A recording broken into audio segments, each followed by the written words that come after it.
భారతీయ జనానికి స్వాగతం. జై శ్రీరామ్, హర హర మహాదేవ్. కర్ణాటక గవర్నమెంట్ రోజు రోజుకి దిగజారిపోతుంది. నానాటికి తీసికట్టు నాగంబట్టు లాగా వాళ్ళు ముస్లిం అపీస్మెంట్ పీక్స్లోకి వెళ్ళిపోతుందండి. రాజ్యసభ మెంబర్ కింద ఒక నాజీర్ హుసేన్ అతను గెలిచాడు కాంగ్రెస్ తరఫున. దాంతో అసెంబ్లీలో, కర్ణాటక అసెంబ్లీలో పాకిస్తాన్ జిందాబాద్, పాకిస్తాన్ జిందాబాద్ అంటూ నినాదాలు చేశారు. అది నాకైతే చాలా అసహ్యకరం అనిపించింది. మన శత్రు దేశం, మనకి ఎప్పుడూ కీడు తలపెట్టే దేశం, మన మీద 3-4 సార్లు యుద్ధానికి వచ్చిన దేశం, అది దాని జిందాబాద్ని ఎలా అనేస్తారండి? 4 సార్లు యుద్ధం ఎవరు చేశారు మన మీద? వాళ్ళే కదా వచ్చింది. ఓడిపోయారు, అది వేరే సంగతి, వాళ్ళకి చేతకాక. సరే, ఇప్పుడు ఏమాత్రం గెలిచినా మన పరిస్థితి ఎలా ఉండేది? ఏ ఏరియా గెలిచినా సరే, ఇంటర్నల్గా ఎంతగా హామ్ చేస్తారు వాళ్ళు మనకి. కాశ్మీర్లో రావణాకాష్టం మొన్నటి దాకా ఈ ఆర్టికల్ 370 అడ్డెట్టుకుని ఇండియాని ఎంత హింస పెట్టారు మనకి ఇంకో పని లేకుండా అక్కడ మా ఆర్మీ అంతా అక్కడే ఉండి అడ్డుకోవాల్సి వచ్చే పరిస్థితి ఉండేది.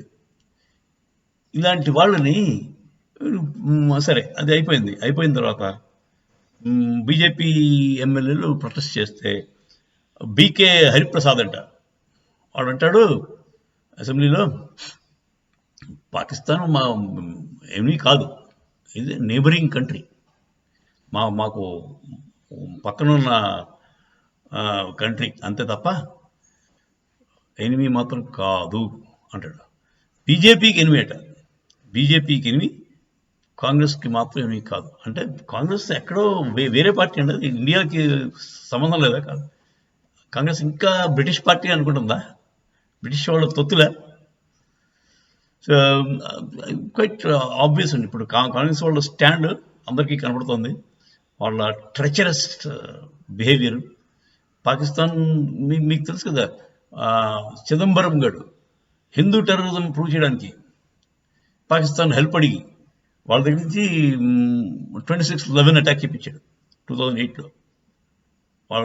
వాడు రిక్వెస్ట్ చేసి చేయించాడు మన మీద అటాక్, చిదంబరం. అలా ఉంటుంది కాంగ్రెస్ వాళ్ళ వైఖరి.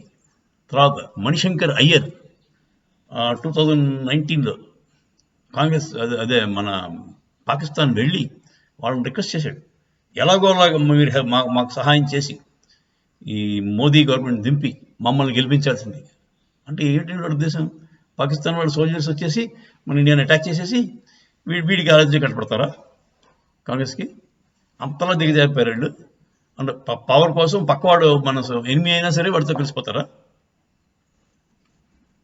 మరి నాకైతే అస్సలు కాంగ్రెస్ వాళ్ళ సిద్ధాంతం నాకు ఇంకా ఇప్పటికీ అర్థం కావట్లేదు. ఇంత దిగజారుడా? పవర్ కోసం ఏదైనా చేస్తారా? ముస్లిమ్స్ ఆర్ వెరీ క్లియర్ అండి, they are very clear about what they want. గజ్వా హింద్ అన్న విషయం తెలియదు వాళ్ళకి, కాంగ్రెస్ వాళ్ళకి. గజ్వా హింద్ అంటే మొత్తం హిందుస్థాన్లో హిందువులు లేకుండా చేయడం, మొత్తం ఇస్లామిక్ రూల్ ఇండియాలో తీసుకురావాలి, అది వాళ్ళు ఓపెన్గా చెప్తారండి.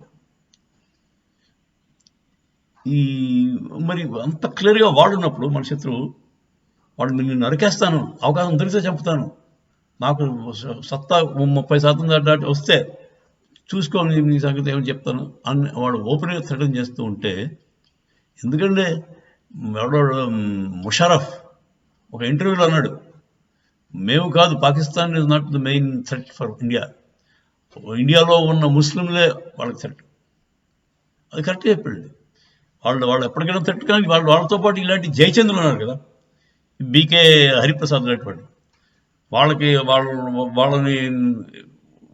వాళ్ళని అడ్డెట్టుకుని పవర్కి వద్దాం అనుకునే మూర్ఖులు, వీళ్ళ వల్ల కూడా మనకు మహా పెద్ద థ్రెట్ ఉందండి. నా ఉద్దేశం అయితే ఈ పాకిస్తాన్లో బ్లాస్ఫెమీ లాలో పెట్టాడు, మన ఇండియాలో కూడా ఈ ట్రెచరీ లా పెట్టాలండి. ట్రైటర్స్ని దారుణంగా వాళ్ళకి మొత్తం స్ట్రిప్ ఆఫ్ చేసేవాడు. వాడు ఎమ్మెల్యేషిప్లో తీసి పారేయాడు, తీసేసి వాడిని జైలు అయ్యాడు. అసెంబ్లీలో పాకిస్తాన్ జిందాబాద్ అన్నట్టండి. నేను అనుకోవడం ఇదంతా కూడా ఒక ఒక ఎలక్షన్ ముందు వీళ్ళందరూ చేసే చైనా బాంబు పెట్టాడు తమిళనాడు డిఎంకే వాడు. అంటే మన బీజేపీని నేషనలిస్ట్ పార్టీ కదా, వాళ్ళని ఏదో విధంగా కెలకడం అన్నమాట. కెలికి ఏదైనా వాళ్ళ చేత తప్పు చేయించడం. దానికోసం వీళ్ళు కర్ణాటక వాళ్ళు, కాంగ్రెస్ వాళ్ళు అందరూ చాలా పెద్ద ప్లాన్ ఉన్నారండి. చాలా మోదీ గారు వాళ్ళు చాలా జాగ్రత్తగా ఆచి తూచి అడుగు వేయాల్సిన పని ఎంతైనా ఉందండి.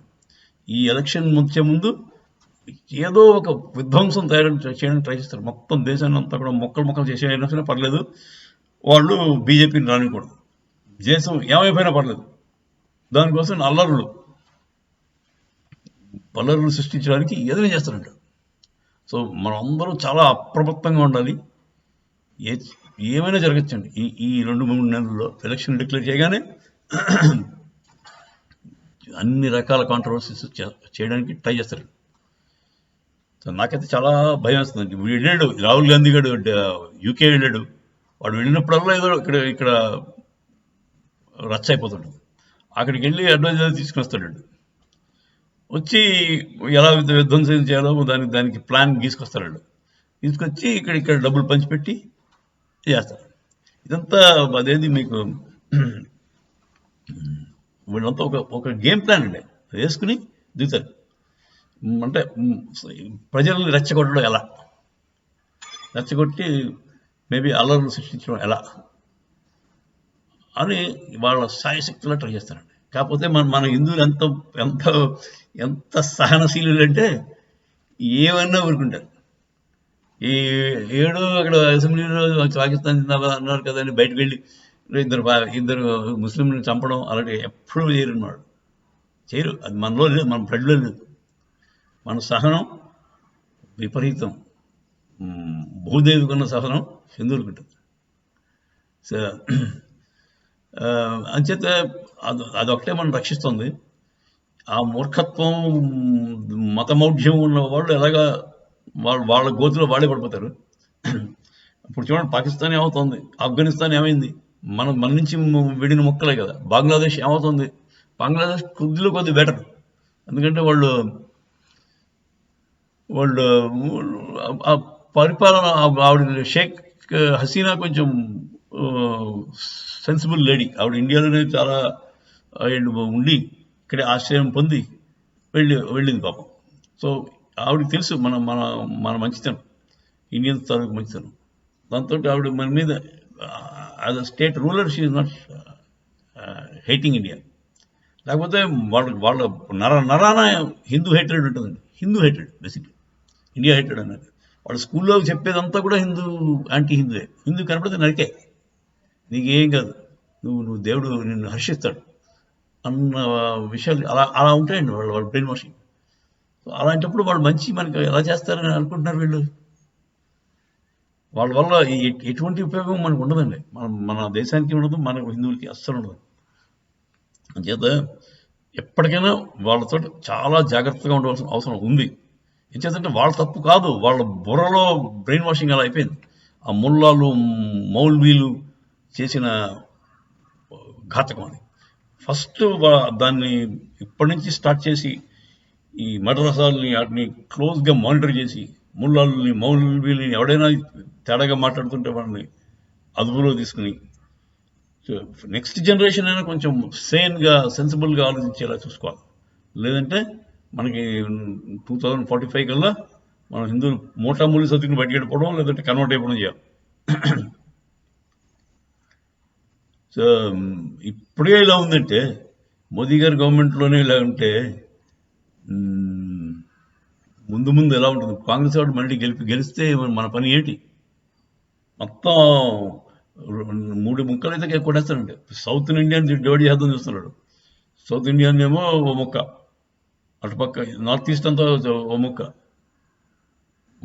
అస్సాము, మిజోరాము అదో ముక్క, అక్కడ అల్లరు సృష్టిస్తున్నారు వీళ్ళండి. ఎలక్షన్ అయిపోతే మళ్ళీ ఏమి ఉండదండి. ఎంత నీచులండి వీళ్ళు. పవర్ కోసం ఏదైనా చేస్తారు, దేశాన్ని మొక్కలు చేస్తారు, తల్లిని నరుకుతారండి ఈ రాక్షసులు, కాంగ్రెస్ రాక్షసులు. అట్టి పరిస్థితుల్లో కాంగ్రెస్ నుంచి దూరంగా ఉండండి. కాంగ్రెస్ భావజాలం గల పార్టీలు కూడా చాలా ఉన్నాయి, వాటి నుంచి కూడా దూరంగా ఉండండి. ఎవడాడు అరవింద్ కేజ్రీవాల్ పరమ దొంగ, వాడు కాంగ్రెస్ నుంచి నేర్చుకున్న పాఠాలు కానీ. అలాంటి పార్టీ గురించి దూరంగా ఉండండి. ముస్లిం అపీస్మెంట్ ఎవడైతే చేస్తాడో వాళ్ళకి జోలికి వెళ్ళకండి. మన హిందువులకి ఇంకో దేశం లేదండి. We have nowhere we can go. ఎక్కడ పారిపోతారు? ఇప్పుడు యుక్రెయిన్ వార్ జరుగుతుంది. యుక్రెయిన్ వార్లో ఫ్యామిలీ అందరినీ యూరోపియన్ కంట్రీస్ వాళ్ళు తీసుకున్నారు. ఆడవాళ్ళని పిల్లల్ని వాళ్ళు వాళ్ళ దేశాల్లో పెట్టుకున్నారు. స్విట్జర్లాండ్ వాళ్ళందరూ పెట్టుకున్నారు, ఫ్రాన్స్. మగాళ్ళు మాత్రం ఇక్కడ ఉండి యుద్ధం చేసుకుంటారు. ఎందుకంటే ఒక పనికిరాని ప్రెసిడెంట్ రావడం బట్టి, ఒక విదూషకుడిని ప్రైమ్ మినిస్టర్ కింద చేసుకుంటే దేశం ఎలా భ్రష్టపడిపోతుందో అది క్లాసిక్ ఎగ్జాంపుల్ అండి యుక్రెయిన్. కాకపోతే వాళ్ళకి చిన్న విసురుబాటు ఉంది. వాళ్ళ ఫ్యామిలీని పక్క దేశాల్లో పెట్టుకోబోతున్నారు. మీరు ఏ దేశంలో పంపిస్తారండి యుద్ధం చేయాలంటే? మీరు మగాళ్ళందరూ మన దేశంలో ఉండి యుద్ధం చేస్తాం, బయటికి మనం ఆడవాళ్ళని పిల్లల్ని పంపించాలంటే ఏ దేశం పంపించగలరు? పాకిస్తాన్ పంపిస్తారా? బంగ్లాదేశ్ పంపిస్తారా? నేపాల్ చిన్న దేశం, అక్కడ కూడా వాళ్ళే వాళ్ళకి. సో మన హిందువులందరూ ఎక్కడ పారిపోదాం అనుకుంటున్నారో కొంచెం ఆలోచించి అప్పుడు ఓటేయడం మంచిది. ఏదో బస్సులో ఫ్రీగా ఆడవాళ్ళకి ఫ్రీ ట్రావెల్ వదిలేస్తున్నాడు, అయితే గ్యాస్ బండ్ 500కి ఇస్తున్నాడు, కరెంటు ఫ్రీగా ఇస్తున్నాడు అని చెప్పేసి మీరు మభ్యపడిపోయి కాంగ్రెస్కి మాత్రం ఓటేయకండి మహాప్రభో.